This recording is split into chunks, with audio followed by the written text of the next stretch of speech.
Hey everyone, welcome back to our channel. We're the Dawnties. My name is Rochelle. Who am I? I'm your favorite Donna. You tired of me yet?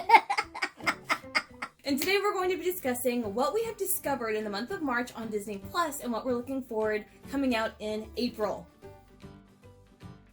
So in today's video, we're going to do another Disney Plus discussion. We actually found some really cool things that I don't think they're exactly new. One of them is new for sure, but the other ones we just got into just randomly. Stumbled across. All right, so what's the first thing? Okay, so the first thing that we watched was Marvel Assembling a Universe, and that was a documentary about how Marvel turned their comic books into the movies of Iron Man and the Hulk and Ant-Man and Guardians of the Galaxy and all of those Thor movies, like all of them that they've come out with since they started their own studio, which I thought was really cool, just seeing the behind the scenes and how they thought through connecting all of the movies together, to come up to the Avengers. Like, that was the long-term game plan. Yeah. And just seeing the behind the scenes and stuff, and being new to Marvel, like, it's so weird that the movies didn't come out in chronological order that you should watch them in, which I think is very interesting. But yeah, I really like that one. Yeah, I liked it too. It was really cool seeing how they throw a little tidbit in this movie to make you think, oh, but you learn more about it in that one. So it's like,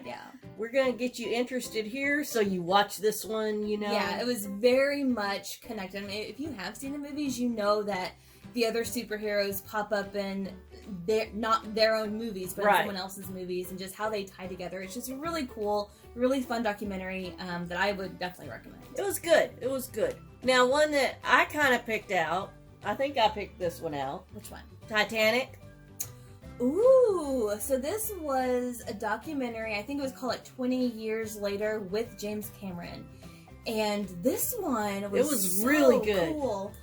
So it's actually talking about the 90s movie, The Titanic, of course, that everyone knows. You know, the whole door, and there was plenty of room. Yeah, well, I don't think that came up in the documentary. Well, no, but still, that's people the movie. know about it. But he was going through and seeing 20 years later what he got right in the movie and what he got wrong. So since the movie's release, he has actually gone down to the rec site several times, like 20, 30 times, because they wanted it to be as accurate as possible. So they initially went down before the production of the movie to kind of get a sense of how the layout was, what the decor was for that time, to make it as accurate as possible. And then him going back so many times over the last 20 years as well, he's able to go back and see, okay, this is what we had in the movie. Now that we have more information about the real Titanic, what did we get right and wrong? And he also did a lot of experiments, particularly about how the Titanic actually sank. So in the movie, the front end of the Titanic goes down first, and it almost goes vertical, and then it breaks. And there was some controversy as when did it break, and whenever it broke, did the bottom fall back on the water, but was it still connected? Did it go down? Kind of like that. So there was a lot of experiments involved with a lot of engineers and technicians that has been helping him over the years to figure out if it went down the way he thought it would have gone down. And another thing that was really cool about it is of course, there's no survivors that are still alive, but he spoke with their families, and the families have lived with this all their lives. They're kind of famous because their grandma was on the Titanic, and he's spoken with them, and in some cases, he apologized to the family because he said, I did not get your ancestor story correct. Right. I changed it a little bit for movie purposes. And he goes, I maybe shouldn't have done that.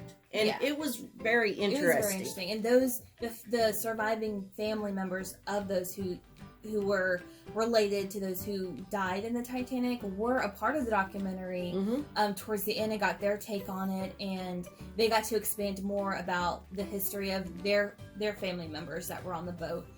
So it was just a really cool documentary, and just like, I'm not a huge fan of the movie Titanic, but I'm a huge fan of the history. Yeah, she is for sure. So whenever she chose this, I was like, okay, I was somewhat interested, but I got really into it.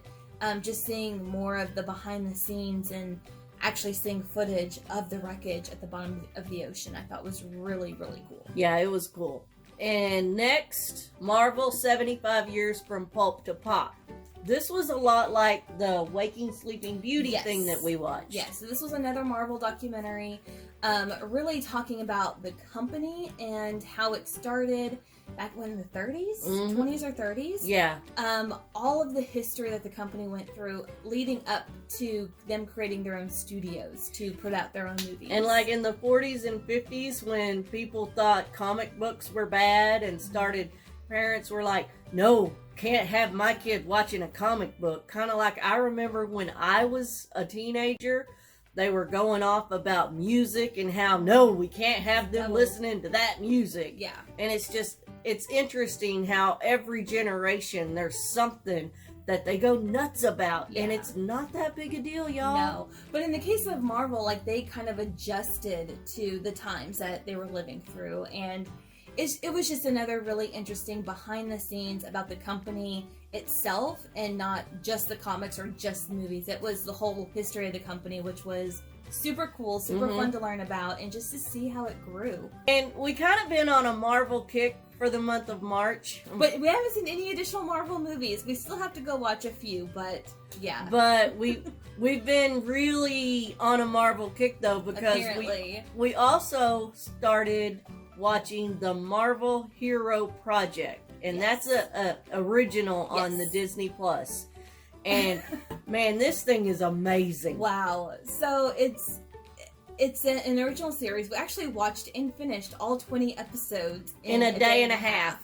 So we actually just finished it moments ago. And every episode is about 20 minutes, a little bit less, some a little bit more. But it's actually looking into kids and focusing on kids who are doing good in the world, who are real life superheroes. And so the episode explains their story, what started it, how they came up with whatever idea that they're doing to help the world. And Marvel is then capturing their story and turning it into a physical comic book. Yeah. And making them an actual Marvel superhero. And it's really cool. Awesome. It's so inspiring. And yeah, it's just so good. I even looked into buying the comic books so that I could frame them and put them on the walls up in our kid cave to inspire our kids. Because our kids don't do nothing like that. No. But it's really fun to see all of these stories. Like, there was one that touched me for a couple of different reasons. One, the kid was from the DFW Metroplex. Mm-hmm. He's been on Ellen, and he was born with 70% hearing loss. And his whole thing was hearing aids and being able to provide other hearing impaired kids with hearing aids that they couldn't afford or that they weren't provided or anything like that. So it's just, that was a really fun, inspiring story for me personally. And the majority of them are things like that, where they're doing something for other people and helping other people. But one that I really, really liked that wasn't quite the same. Dude is blind, and he's a high school football player. And he has goals to play in the NFL. And that's insane. He's a running back. To be a running back and be blind, you have to be a superhero because you ain't scared of nothing. Right. That one was a crazy, crazy story and so inspiring. So, I mean, there's 20 different episodes, and take your pick. They're all good. They're all good. You don't have to start from the beginning and watch them in order or anything, but yeah, just so many good things happening in the world with this next generation coming out that it's very inspiring. So gives you hope. Yes, it gives you hope. It does. So the last thing that we came across is another Disney original. It actually just started. We've only seen one episode. There's only been one episode released, but it's called Disney Insider, and this is a short behind-the-scenes look at Disney productions, I guess. It's only been one episode, but the first episode contained 3 behind-the-scenes stories. One was American Idol. Mm-hmm. They were in location at Ulani in Hawaii. The next one was Stargirl with Grace Vanderwaal. Mm-hmm. So they did kind of a behind the scenes with Grace Vanderwaal on the set of the movie Stargirl. And then... What was the third story in that first episode? Was it the casting director? Because we watched something with a casting director. No, it's something else. But anyways, each episode is going to contain 3 behind-the-scene stories of Disney productions and things like that. So it's only been 1 episode, but it's really fun. And again, behind-the-scenes stuff has like been our theme for this month, so it's perfect. Yeah. Highly recommend that. So I think that one is going to be a 1 episode per week release, typically on Fridays. So by the time you're watching this, the second one may already be out. I don't know when I'm going to post this video. I'm going to try to move around our videos, but just know that that is out, and I do recommend that one as a Disney original. So that's all that we've really watched in March. Yeah, it was a lot of Marvel. March, at the time we're recording this, March isn't over yet. We still got like a week to go, but that's what we've seen so far. Yes. And a lot of good stuff. Yeah. So... And there are a couple of things coming out in April that we want to share with you guys. So first is a Disney nature, I guess it's a documentary type story, and it's called Dolphin Reef. And I've seen the preview of this, and it basically follows around a dolphin. I forget his name. Oh, his name is Echo. And it's like him transitioning from a kid dolphin, whatever a kid dolphin is, a baby dolphin, to an adult with responsibilities and things like that. But I'm not quite sure how this is going to come across as like the story, or if it's an actual documentary. But it is real life dolphins, and I've seen the trailer for it, and it looks really cool. But it's going to be really beautiful from what I've seen, and so I think we might check that one out. I think that one comes out on April 3rd. So then another thing that's coming out in April, it comes out on April 10th, and it is a celebration of the music from the movie Coco. Remember me, remember me. That's all I remember. Oh, wow. But this is going to be a concert-like celebration with actual actors who voiced characters in the movie are coming on stage and performing. I know it's going to be hosted by Eva Longoria and Benjamin Bratt, and it's just going to be a concert with all of the music from Coco. So I think that'll be fun and interesting. I don't think anything like this is on Disney Plus right now, or anything as big as Coco. So that'll be really fun. That's not a good journal. All right, the last thing that we're excited about coming out. If you haven't heard. I'm sure you've all heard, but Onward started at the movie theaters, and then the world basically shut down. So when the world decided to shut down, Disney said, all right, fine, we'll put Onward on Disney Plus.